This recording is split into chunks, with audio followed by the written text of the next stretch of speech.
Hello everyone, good afternoon. This is Cameron Fowler with the Texas Homeless Network and the Texas Balance of State. You are attending our CoC General Meeting. I'm going to go ahead and ask staff that is in the room with us today to quickly introduce themselves, and then we'll take a look at the map to see who has joined us. Sophia Cheka, Systems Change Coordinator. Mary Bricklick, CoC Manager. Craig Blaze-Vieiro, CoC Programs Assistant. Kristen Zakor, Data Coordinator. Caitlin Bear, Balance of State Programs Coordinator. I would also ask at this time if someone, anyone, not everyone, would just confirm that you all can hear us before we move forward. Good. All right. Thank you. We are confirmed. Thank you. I feel like every meeting we have more dots. Would you all agree? Yeah. Okay. Yeah. So looking good. Just again, a good representation across our BoS geography. And thank you all for being with us. Please keep coming back, and please continue to share information about the meetings in your communities and with your local coalitions. Some of this building next. Some of these spots. And we are going to move kind of right into current priority projects, just housekeeping. If you're joining us for the first time, feel free to ask questions and or raise your hand. Ask questions in the chat box. We're checking that throughout the whole meeting, and look forward to hearing from you all, and always appreciate and encourage questions. And with that, I'm going to move into a coordinated entry update with Sophia. Awesome. Thank you, Cameron.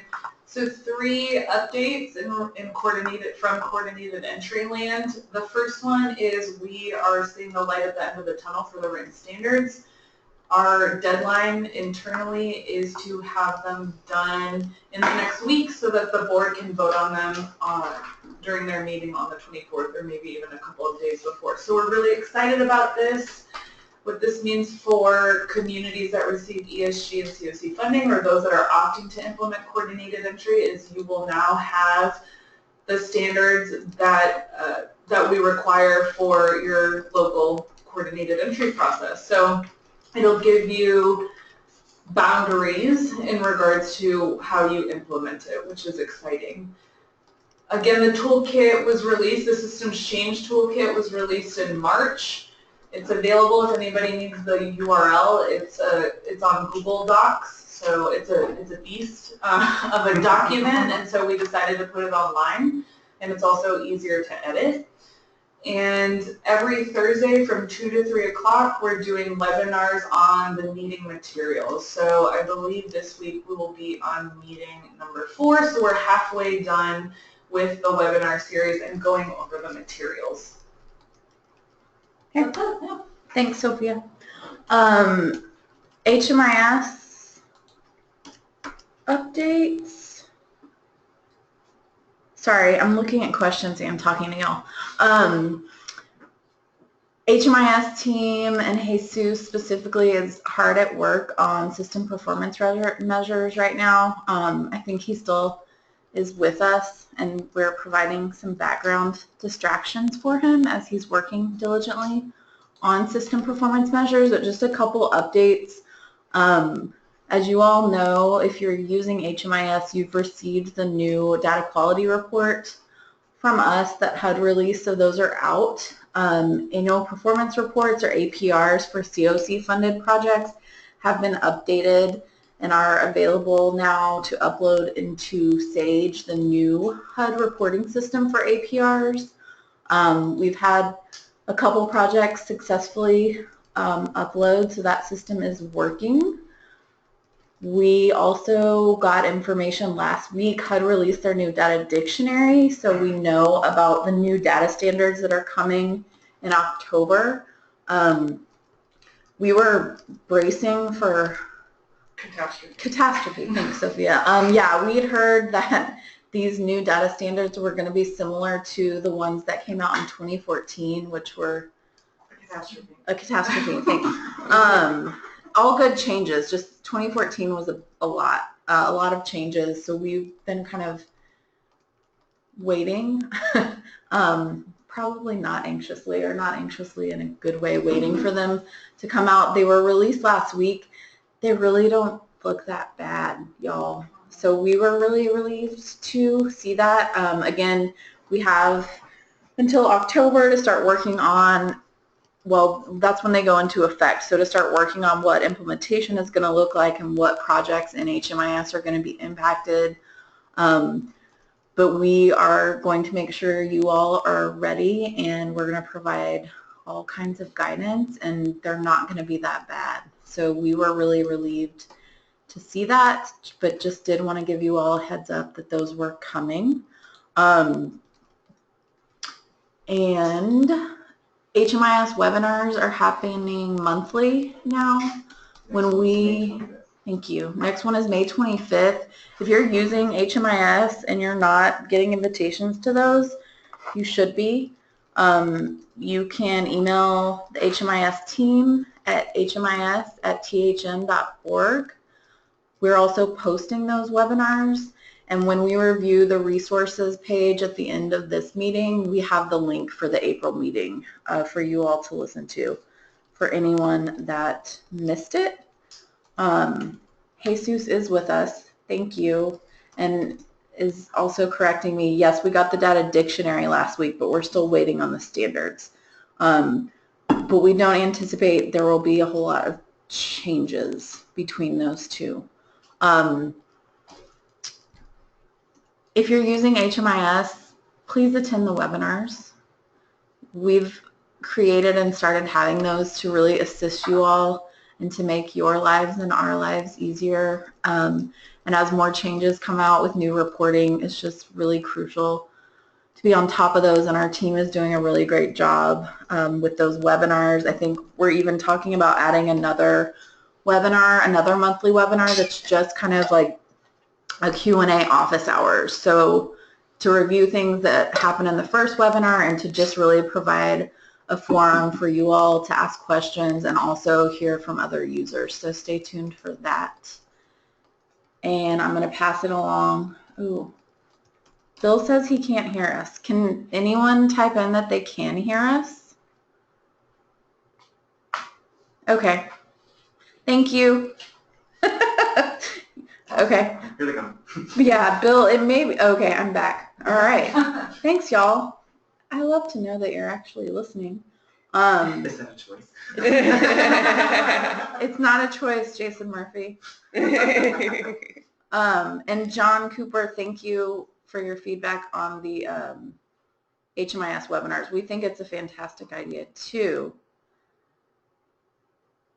All right, and we're going to move on to CoC written standards. Caitlin is going to provide you all with an update. Awesome, thanks Cameron. So as y'all know, we've been talking about the written standards for a couple of months now. These are the standards that provide some standards for how services are delivered. I couldn't think of a better word. How services are delivered across the CoC. We asked you all to put out some comments for us so that way we could incorporate your feedback and geographic variations in our CoC written standards. We've been working with TA providers, and the staff has been working really hard to make sure that those look the best that they possibly can, and they are getting so very close to being in their final revision stage. Once they are in their final revision stage, we will be sending them to the board so that way they can review them, provide any comments that need to be addressed, and then to hopefully adopt them. Their meeting, like Sophia said, will be on the 24th, so we should know by then whether or not they will be adopted, and we will make sure that we keep you all apprised of that. We're excited to finally have these written down. It's very exciting, and we hope that you guys will think it's exciting too. Thanks, Caitlin. System performance measures, as I mentioned earlier, team is currently working on our system performance measures. We resubmitted our 2015 measures. HUD gave everybody an opportunity to do that because it was our last time, our first time to submit. It's such a new report for everyone. Lots of continuums had lots of issues with SPMs. We did go ahead and resubmit. Our numbers did not change much at all. And we're going to be submitting our next set at the end of this month. As soon as we resubmit, we will be reviewing the last 2 years with you all, and we'll probably do a webinar just dedicated to SPMs and what they're going to look like for us moving forward and how we can all continue to work on them as a group, as a continuum. We're still working out smaller community level SPMs, and we're trying to get that sorted out as quickly as we can.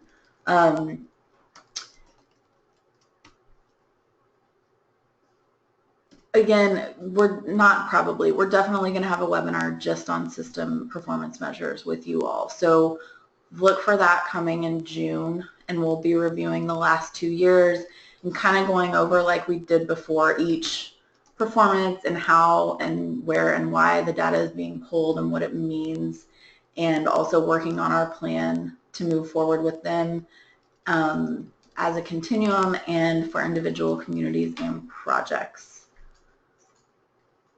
The thing that's different this year about SPMs is that HUD decided to incorporate the new data quality report with the SPMs, and in true HUD fashion didn't let the COCs know that that was going to happen before. So the thing with SPMs is, even if for certain measures, they're going back 24 months. So in some cases, we're looking at data from up to 3 years ago, and we're looking at them through the lens of a new data quality report.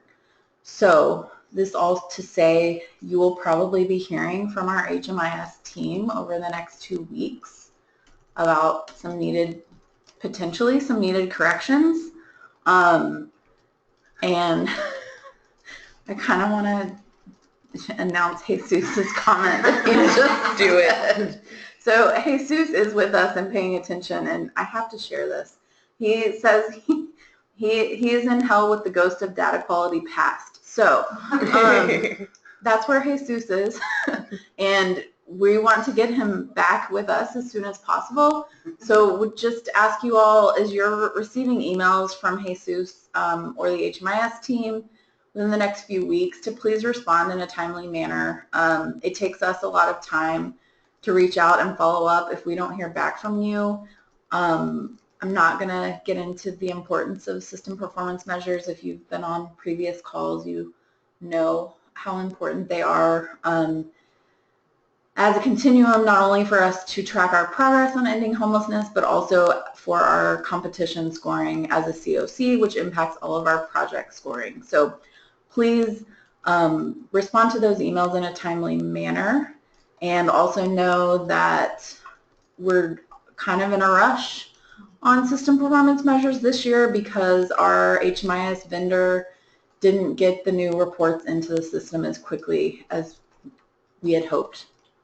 So work with us help you. Please respond to emails, because if you don't, we're going to call you and email you and then call other people at your agency, and we don't want to do that, and you don't want to do that. And just thank you for your work and help in getting these sorted out by the end of the month.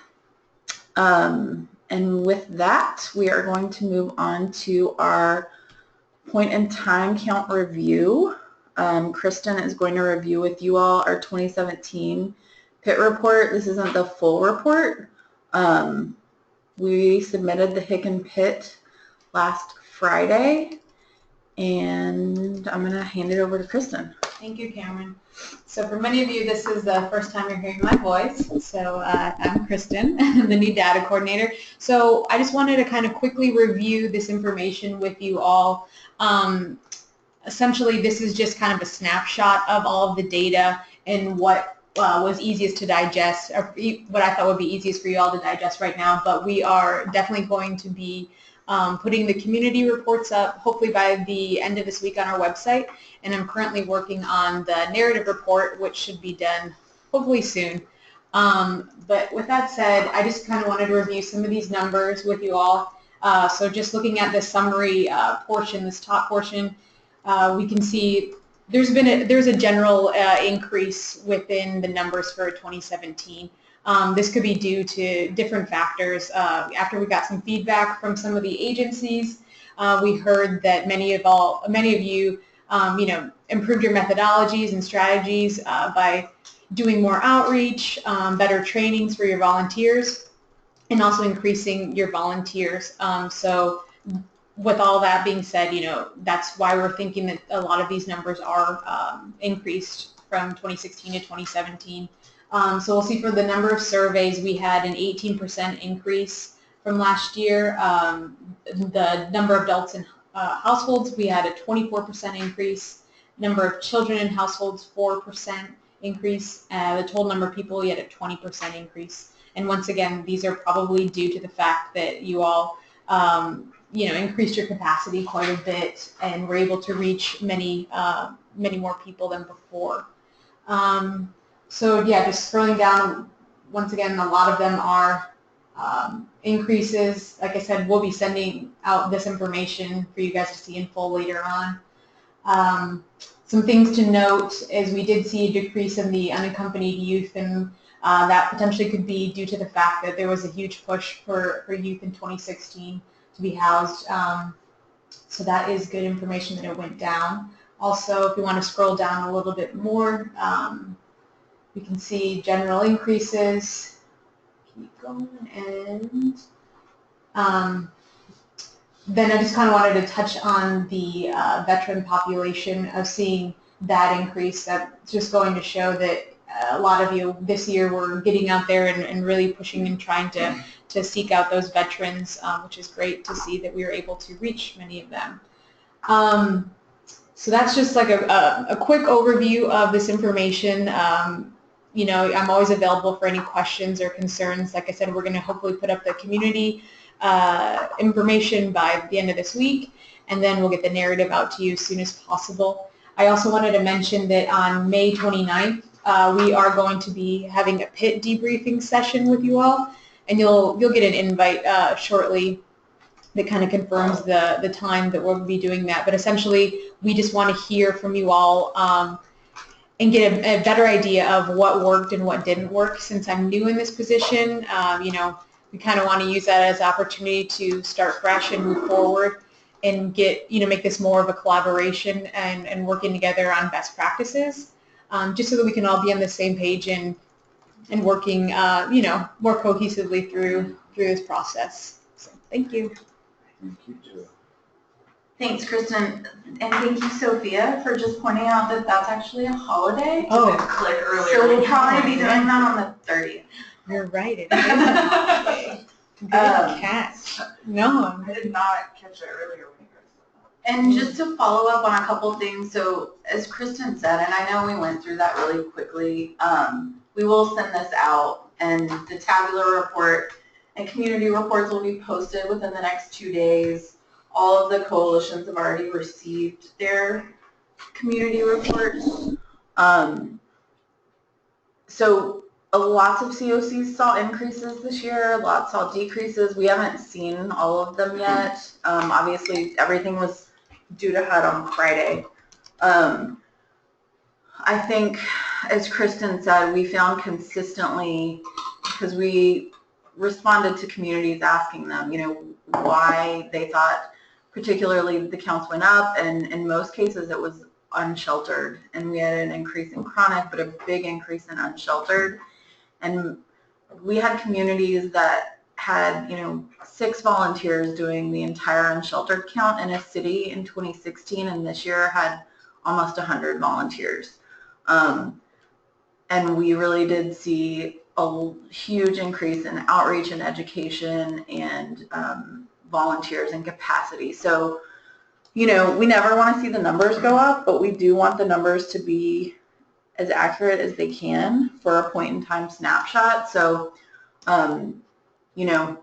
we would rather see the numbers go up and be more accurate than the opposite, and just really want to thank you all for doing all this work in your communities and for pushing and getting the word out there and getting volunteers on and really doing much more strategic work in your planning of your unsheltered counts, and partnering with local police and others in the community that are, touching the population that we're all working to serve. We know it's not easy. We know conducting a point-in-time count is not easy, and that it takes work, and it takes work all year. So thank you all for doing it and for being patient with us as we work to get all of the data completed. We'll look forward to sharing the more detailed report with you all, and like I said, all communities have their community reports already.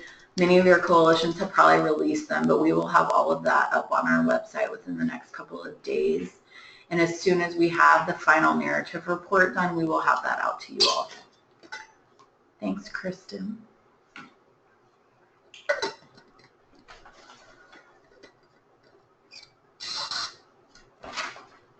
And moving on to HUD CoC program application and competition.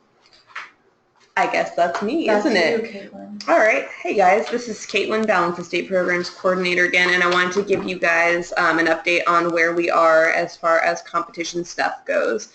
So first of all, I wanted to say thank you all to everyone who emailed me asking, do we need to do anything for this CoC program registration? I'll tell you the reason I'm excited about that is because it means you're all signed up for the email list, so yay! And thank you for being responsive to that. However, I did also want to let you know that the CoC program registration that was sent out in the HUD Exchange email is actually for the collaborative applicant, which is the role that THN plays in the CoC. We're your collaborative applicant. We help consolidate all of the applications, therefore collaborative applicant. So that was actually for us to complete, and I'm pleased to announce that we did complete it on time, and therefore our CoC will be able and eligible to participate in the fiscal year 2017 CoC program competition. So woo! We can participate. That's great. The other thing I wanted to update you all on was about the grant inventory worksheet. That's specifically for CoC funded projects or CoC program funded projects. So there should just be 20 of y'all that were able to look at this Excel spreadsheet, which inventories all of the grants that are eligible for renewal in the fiscal year 2017 program competition. Everyone responded and confirmed their numbers. We actually didn't have any changes to submit, which is amazing because that almost never happens. So everything was correct on the grant inventory worksheet, and we should be getting confirmation from HUD that our grant inventory worksheet is ready to go, and that the projects on the grant inventory worksheet, or GIW, will be eligible for renewal, or at least eligible to apply for renewal for the amounts that are listed on that fund spreadsheet. So we'll be hearing back from them on June 9th. It's possible that the competition will start before they confirm the GIWs, so that could be dropping any day now, which I guess is actually the next agenda bullet point. So I'm just going to, I guess, let Cameron take that one over. It is. Yeah, so y'all hear this from us every year. Like, we don't know when it's going to happen. We have a good idea. We do know we're going to have a longer amount of time for competition this year, which is fantastic. I mean, I don't know if they said May, so it's still May. And you have vacation next week, so. Right, that's the other thing. So I'm going on a pre-competition vacation, and so it will be we think that the NOFA will get dropped while I'm on vacation. We didn't start a pool. We talked about starting a pool. So I guess any day now, it's May. We're starting to get prepared. You all should start to get prepared. Some things that CoC projects might want to start looking at is your locks data. You should have a spreadsheet from last year that we asked you to submit. Some of that we'll be able to pull from Sage this year, but also depends on when your APR is due as to whether or not we will be able to pull that directly from HUD or not. So reviewing your project data, which I know you're doing every month, so I don't need to remind you to do. Looking at your lots drawdowns, I would strongly recommend any renewal project or anyone thinking about applying for a new project through our bonus that you review our 2016 RFP and timeline, which is posted on our website, to just kind of remind yourself what you're about to be dealing with, and also for anyone interested in to really get a better idea of what competition looks like. So those would be my tips. Don't wait till the last minute. Those are the things you can do to prepare now, so please do that. I would also just throw in that we do have several projects because we had reallocations and we got so many new projects funded last year, which is fantastic. That also means we're going to have lots of projects that don't have any project data because their grants have not started, which means they are going to be held harmless in this year's competition. And that means that, unfortunately, that makes the competition more competitive for those of you that do have data. So just another reason to be reviewing that. And the reason for that is because those held harmless projects will automatically be put into the bottom of Tier 1, making those slots at the top of Tier 1 more competitive. So again, another really good reason to be reviewing your project data on a monthly basis and looking at your expenditures. And that's all I have about the pending release of the NOFA. I have something to add about the pending release of the NOFA. Do you? For those of you who are on the call and maybe are less familiar with the CoC program competition, NOFA stands for Notification of Funding Availability, and it's the notification that HUD puts out to let CoCs across the nation and collaborative applicants know that it's time to start the local competition. So the thing that we put out that kicks off the local competition is called the RFP, or Request for Proposals. And every year when we release the RFP, we also do a webinar that reviews it and lets you know what the requirements are going to be for the competition on the local level. So if you are a renewal project, it is mandatory. If you are interested in applying, I'm going to go ahead and also say mandatory, although, you know, we clearly can't enforce that. I would highly encourage you, especially if you've never applied for the CoC program before, to attend everything that you can get your hands on as far as CoC program competition. It's a lot of work. It can be complicated. There are many requirements, some of which are quite arcane. So the more information you can get, the more that's going to help you. So we will be doing that as we've done every year, and we won't know when that's going to happen until HUD drops the NOFA. We will let you know as soon as we know. Thanks, Caitlin. Org code trainings. I got this one. Hey guys, this is Craig Blaze Fierro. I'm just reminding you we do have 2 more training opportunities with our partnership with Org Code coming up. We've got June 12th and 13th. I checked registration before we started the meeting. I've got 8 seats left open for that. So if you are interested in that, I would get moving. June 15th and 16th in Galveston, we have even less. We have, I think, 4 seats left for those. Just You swapped it. back those. Well, it's 8 and 4. We've limited on both. So go check out, register as fast as you can. Be aware these are 2 intensive days. There's pre-surveys, there's homework to take home, there's project designs. So when you come, be prepared to work and get your designs out. We're going to provide TA based off your project design. So when you go there, this is the time for you to actually get that hands-on, sit-down TA that you really all would love to get from us from every day. But because Texas is so freaking huge, we cannot do that. Now is your time. We're coming to your neighborhoods to see you face-to-face with some other specialists besides us to get those questions answered for the next upcoming year. If you have any questions, you can email me. It's pretty easy to find on Eventbrite, but I'll go ahead and show you real quick.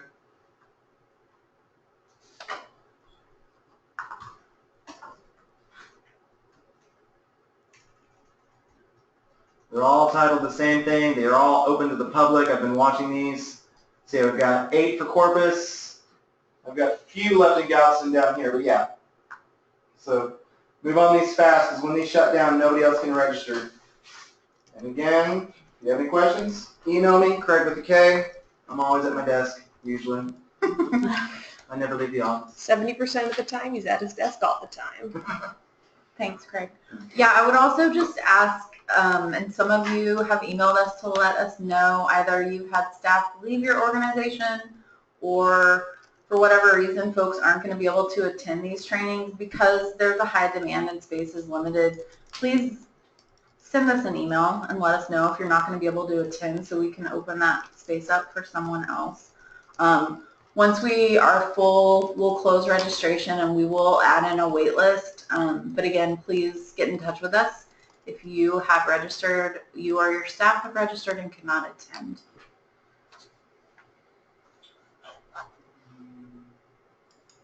Last week, we did a 2-day training with the Corporation for Supportive Housing for our CoC PSH funded projects.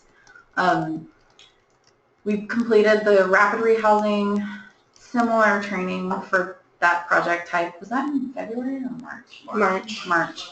Thank you. These are clinics we've been wanting to do with you all for a while, and we're really excited to be able to do those by project.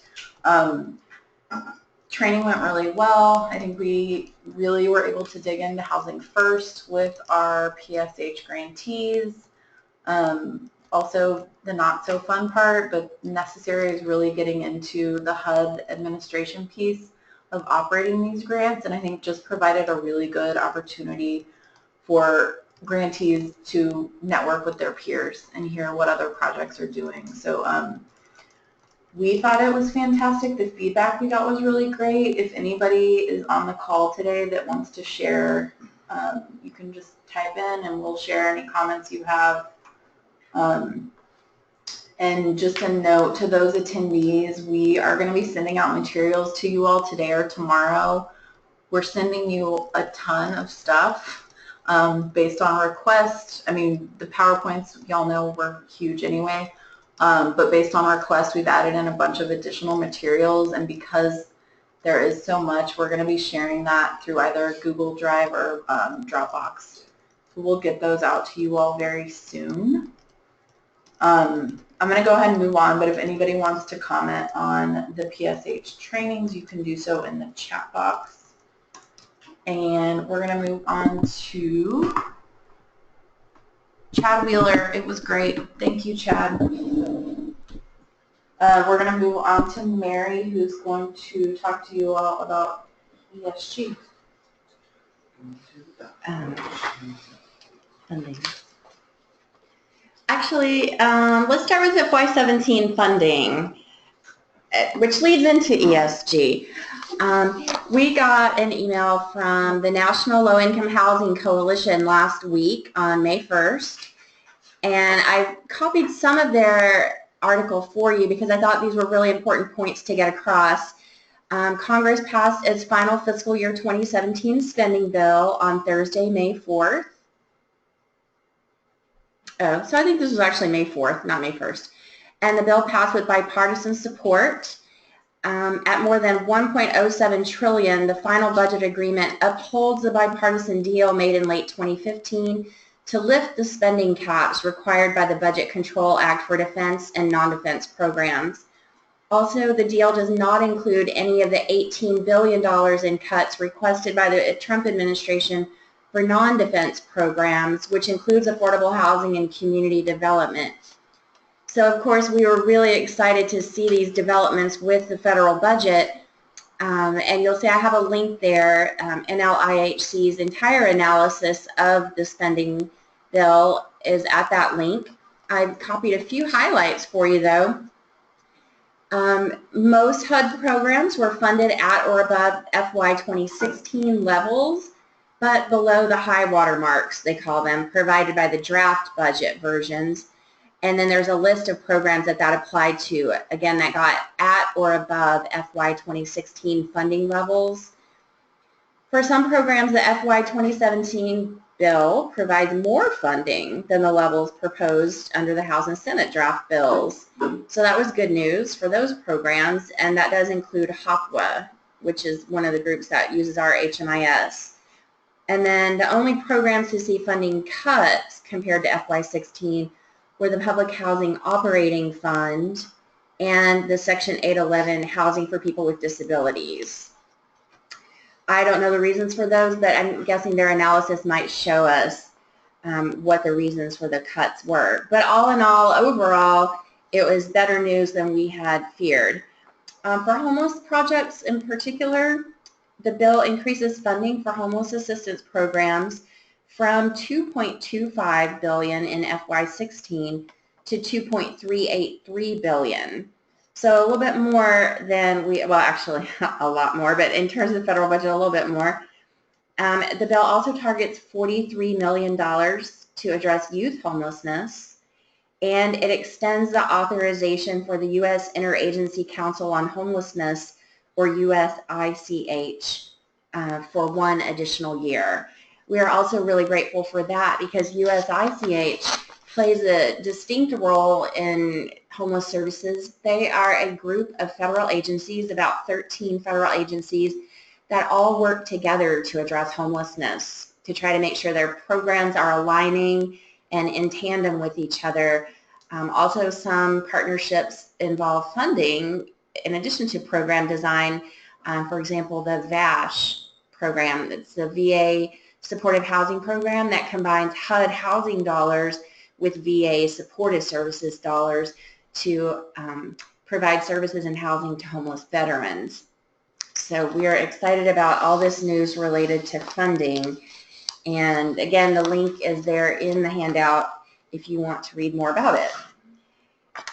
So another piece of this is that we hope this means that all of you state ESG and city-county ESG, if you're waiting on word about your funding allocations for the upcoming year, that you will be able getting those very soon, and that we will have the CoC competition go off without a hitch based on this as well.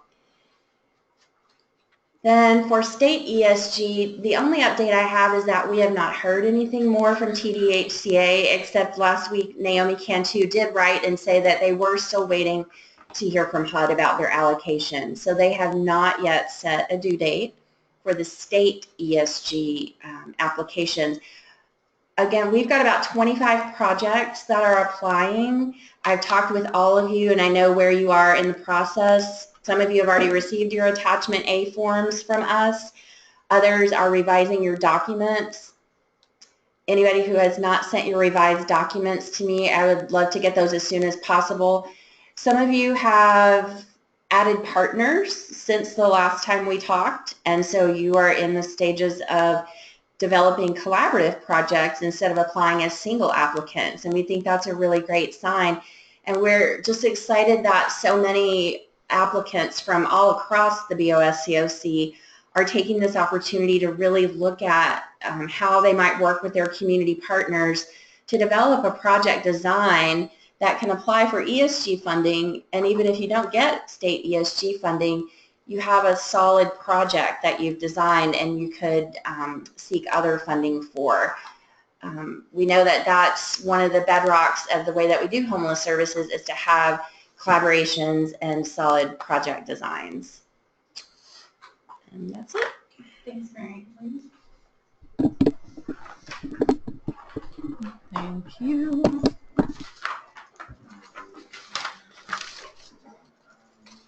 Real quickly, have some sad news to announce.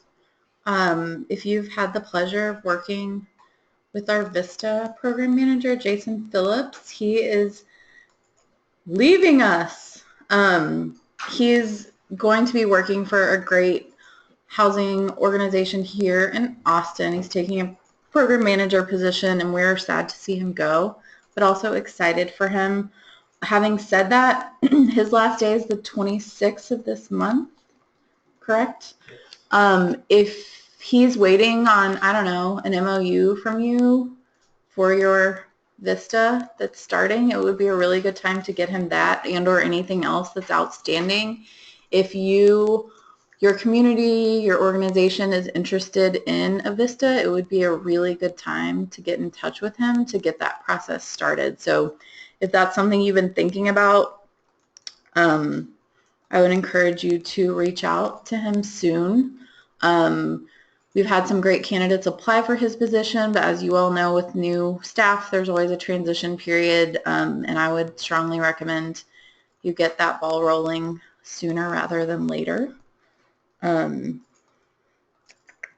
just to bounce off of what Mary said a little, yeah, we're really excited, and the news for 2017 funding was great to hear, especially after the proposed cuts. But I would also say, like, don't get comfortable or complacent, because they're going to be working on 2018 really soon, and I think to be safe, we can only anticipate there are going to be lots of cuts proposed. So stay tuned and be ready to advocate for our funding.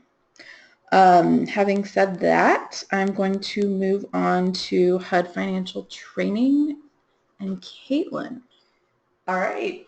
As I now know, many of you are signed up for the HUD Exchange emails, and so you may have seen an email come through from them about Financial Management 201, which is a new online curriculum that you can complete through the HUD Exchange that helps you take a closer look at what financial management requirements are for different HUD CPD programs. Yeah, that is for Sage, not quite yet. Go one to your left. There you go. Okay, and actually if you'll click on Financial Management Curriculum right there at the top, it'll take you to Funner Pictures. Go ahead and scroll down. Funner is a word. Scroll down just one more. So there's Financial Management 101 up there. So if you haven't completed Financial Management 101, that lays the groundwork for Financial Management 201, surprisingly. And it's a shocker. But Financial Management 201 is actually broken up into two pieces. So the first piece is a closer look, and that gives you a high-level overview of different general financial management requirements, and then Financial Management 201, examining the parts, breaks it down into each of the HUD CPD programs, so CDPG, Home, ESG, HOPWA, and the CoC program. So if you have any of those grants, it would be a really, really good idea to not only do Financial Management 101, but the first part of 201, and then whatever projects you have, do those particular modules in the Financial Management 201 a closer look. Craig, would you click on Financial Management 201, a closer look, and then scroll down? Yeah, so I wanted to go through what the different modules are. So the first is a really, really exciting module, about 2 CFR Part 200 module. Whoa!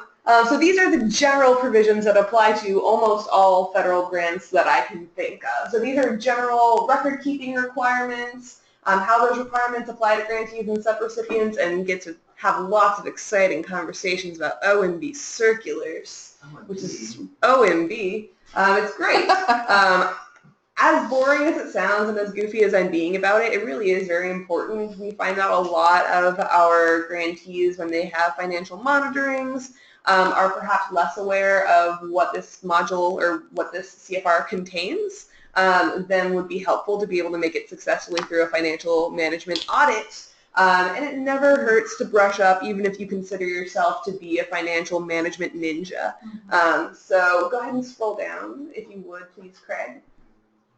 The next is about cost principles. So this helps you determine whether or not costs are eligible, allowable, reasonable, or allocable, which, again, I know sounds like so much fun, but it's one of those things that you can also be monitored on with your HUD programs, so any of those CPD programs.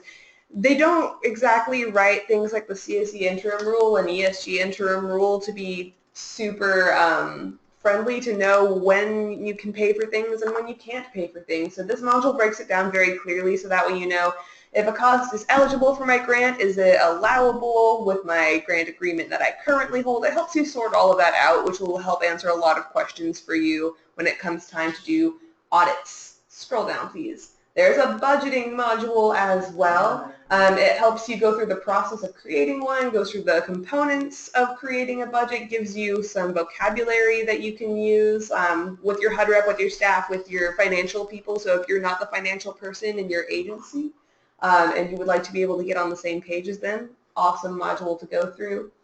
Scroll down, please. Procurement. This is about how you get stuff and making sure you get stuff in a legal and fair and transparent way. So talking about things like conflicts of interest, making sure you have a fair bidding process, things like that, so that way when you are acquiring things for your project, you're doing it in a way that HUD would smile upon. And then scrolling down a little bit more, I'm trying to go through these as fast as I can, and I apologize if I'm talking at the speed of light. Internal controls, guys, so important. Internal controls is how you make sure that your money gets used in the way that you intend for it to and doesn't fall prey to nefarious people, activities. It's a way to make sure that your program is accountable for spending money in the way that you would like it to be spent. Bless you. So just making sure that roles are divided up when it comes to cutting checks to clients, to landlords. I could never cut a check to a client. That should be in the internal controls module. Don't do that if you're doing that. And just making sure that that system is broken up into several different duties and that your money is going to be used in exactly the way that you think it's going to be used and that you can show HUD that for sure that's how it's being used. Please scroll down. Fund accounting module, all kinds of fun things about how to prevent people from finding things in your accounting or financial management process that would cause you to get findings. Yeah, you don't want those. God, there's so many modules. Scroll down one more. Federal audits module. This is about whenever you are monitored, because you will be, what to expect, what documents you need to have ready, the role of an OMB compliance supplement. Are you guys as excited as I am? I know that I'm being silly about it, y'all, but this is going to be so helpful for you all. I don't think it's ever been broken down more clearly and in a more friendly way. Please go over it if you get any of the programs under the CPD offices. Those are CDBG, Home, ESG, HOPWA, and the CoC program. I don't know how many more times I can say it and how many more different ways I can say it. Do it, do it, do it. It's long. It's going to take you a while to get through it, but maybe if you just like set aside half an hour, 45 minutes, or your whole lunch break to doing it, you'll get through it in a week. I believe in you. I would also say, you know, some of these aren't funding specific. I haven't reviewed them all, but I've looked at a few of them and saw some of them, well, before they were in the state that they're in now on the HUD site. And like the budgeting and procurement, internal controls are things that could be used for any type of funding. Or for any city government, for any, they're just good practices. Yeah. So yeah, they may be useful for many of you, not just those receiving those funding sources that Caitlin just listed. Yes. And it's you. Take it away. Oh, is it me again? What am I doing now? We are doing SNAP's data strategy. Cool. So Craig, that is to the right on your tab. So also because I now know that many of you are subscribed to the HUD Exchange mailing list, I'm sure you all also saw the SNAP's data strategy come out. A little bit of background is you may have noticed over the last year that data has become every other word in these meetings. Data has become every other word to your HUD reps. You may have heard it a lot at conferences. I did say data, yes. Data, data, data. This is a short little article that describes why on earth we're doing that. Where did that come from? And it's this whole idea of moving towards being able to look at our projects in a way that is, I guess, more objective and that helps us make better decisions. So the focus on data is just predicated on the idea that when we're aware of our outcomes and we're aware of how our systems work, we improve it and we do things that work more often. But we aren't aware of what works unless we can figure out that it's working by looking at outcomes. And you can't really measure your outcomes without starting to get into data. So data is how you measure your outcomes and figuring out if your project is doing what you think it's doing as effectively as you hope that it's doing it. And that's one of the reasons why HUD started moving towards this whole measurement process. So before we really started spouting data, as every other word, our focus was a lot on HMIS participation, so just getting people to start the process of collecting universal data elements, so those demographic information pieces, and then also just putting people into programs to say, hey, this person's getting this type of services. So we're just trying to track those basic things. And we were trying to reduce low data quality. So at first, that was really our focus, was on making sure that we got to the smallest extent possible the amount of answers that were don't know refused or null missing values. We're still doing that. Yeah. That's not going to go away. But that was where we started, is making sure that people were using a data collection system and making sure that that data was complete to the maximum extent possible. Now you may be noticing that we are shifting our conversation towards system level, system performance measures, system level data analysis. And you might be confused about what that means. So I wanted to break that down briefly, and I feel like this article also does that very nicely if you're tuning me out already, which is fine. I do that too. So system level means that we're not just looking at how a particular project is performing, or a particular city is performing, or a particular community is performing. It is how our entire CoC is performing. So this includes Abilene, this includes Denton, Lubbock, Corpus Christi, Laredo, Lufkin, Midland, Odessa, and everywhere in between that falls within our CoC's geographic area. This is how we are all performing as a group. So how almost the entire geography of Texas, or 85% of the state of Texas, is addressing homelessness, and how effectively are we doing that together as a group. So we're looking not just at data quality, so can we trust the data, but now what is the data telling us and showing us about how our system is performing. So in order to make sure our system is performing well, that means we also have to look at how each individual project is performing, because we're only as good as our projects are. So we really want to invest a lot of time in you guys and helping you understand your data and in helping you be as high performing as you possibly can, so that way our entire system succeeds as a whole. So now you'll hear the conversation shifting towards not only system level data quality, but system level data performance. And this isn't to say we're not paying attention to your programs anymore, because we totally are. The very last step, which you probably haven't heard much about yet, there's this data strategy timeline under the SNAP data strategy that talks about the AHAR being redesigned. For those of you who don't know what the AHAR is, it stands for Annual Homelessness Assessment Report. It is a big old report that goes to members of Congress, so that way they can understand what homelessness looks like nationally. And we have to have very high data quality in order to participate in the AHAR. And not only that, but now the AHAR is being, the word that's coming to mind is revamped, and that's not the word that I'm looking for. But it is saying redesigned. So I think revamped is appropriate. Redesigned, reformatted, revamped. It is being changed to be better, but that's going to require different data of us, and that our data quality is even higher than it's ever been before. And that is going to be coming down the turnpike sometime in the fall. They're going to be changing the AHAR to reflect those new data standards that we were talking about earlier in this meeting. And they're going to have some specific programming things that will need to happen with our HMIS vendors, so that way we can pull reports correctly. And hopefully that report that we send to Congress will be even better and have more robust data. But that's what we are moving forward with just for this next year into the summer of 2018. So just so you know why we're suddenly, singing the data song and doing the data dance, and why there's such an emphasis on it on the federal level.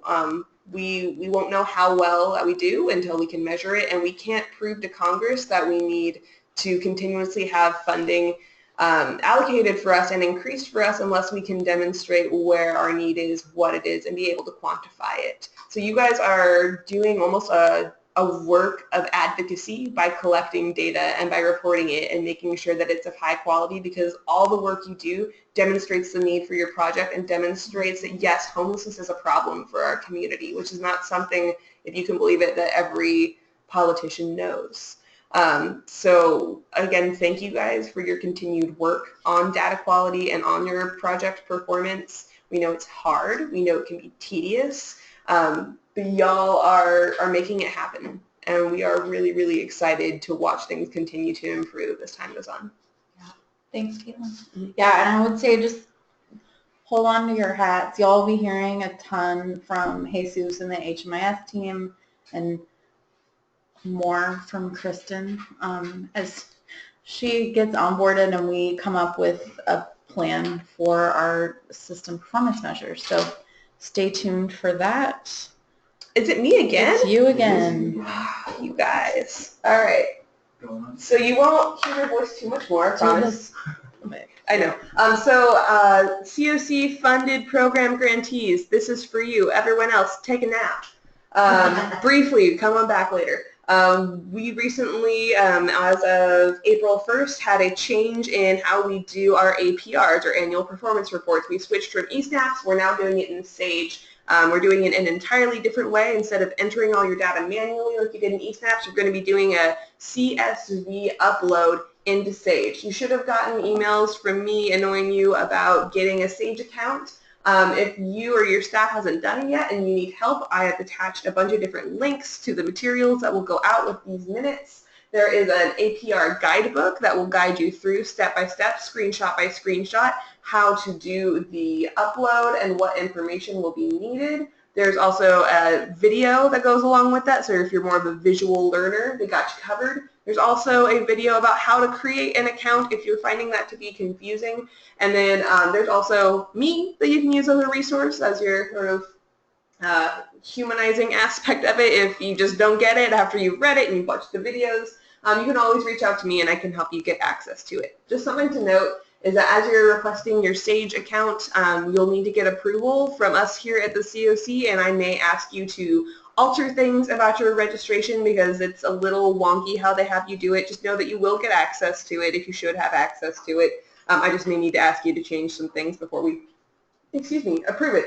But the resources are out there. I'm ready to support you guys. We already had people upload their APRs in Sage, and it's been pretty awesome, and I can't wait for you all to look at it and appreciate how much better this is than eSnaps. Yes. That's the overview of the repository webinar. These links are all going to be included in the meeting materials that go out, but you can also just type in Sage to the HUD Exchange up where that little magnifying glass is, and they will all pop up for you. All right, thank you. Mary, NAEH conference. All right.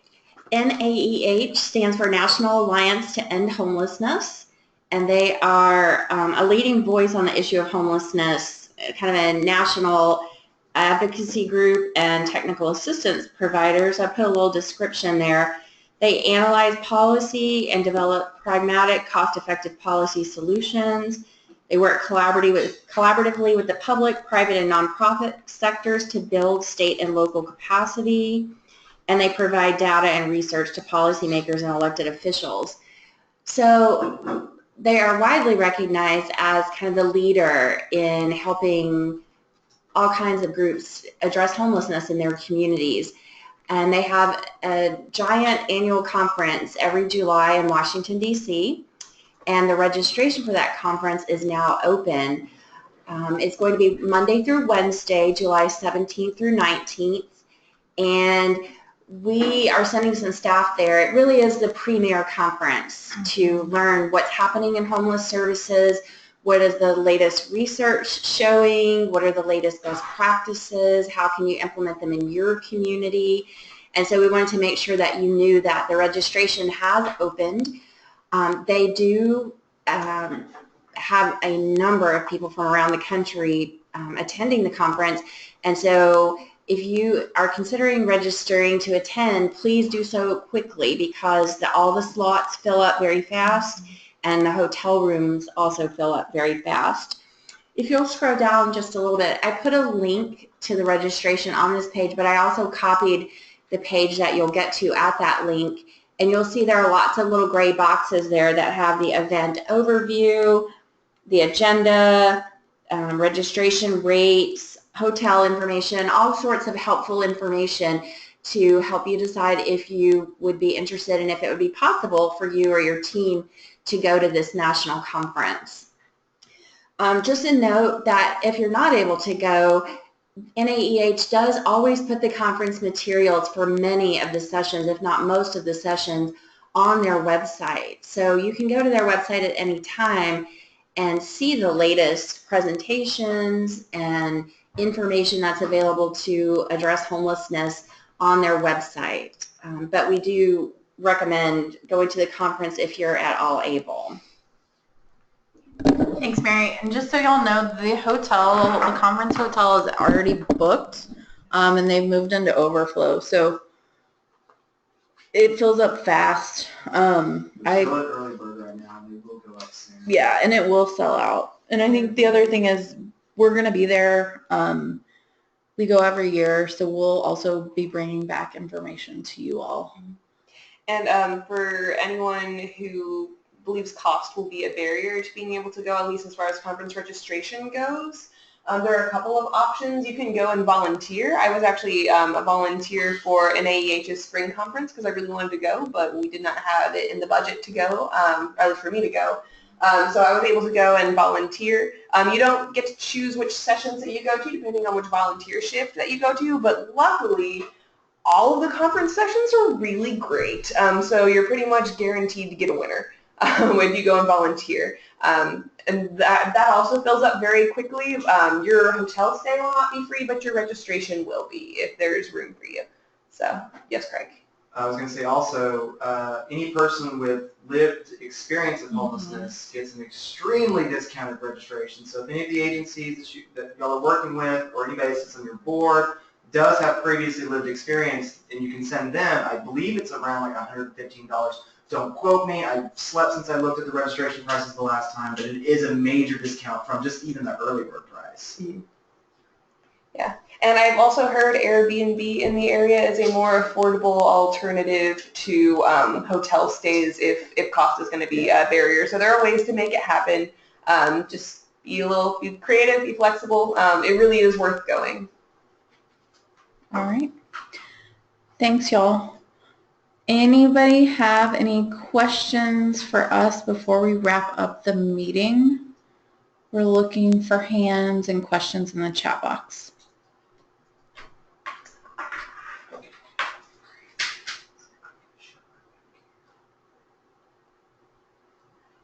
And just so y'all know, we're still working on looking at new software for webinars with cameras. So that's still on the horizon. Are you doing that right now? I don't know. I think I can see you. Are you waving? Wave. Hi.